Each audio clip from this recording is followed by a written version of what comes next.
فاسألوا أهل الذكر إن كنتم لا تعلمون.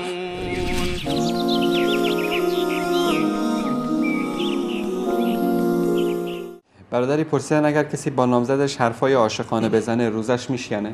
نه، این خود روزه رو نمیشکنه به صورت کلی حکم این شد.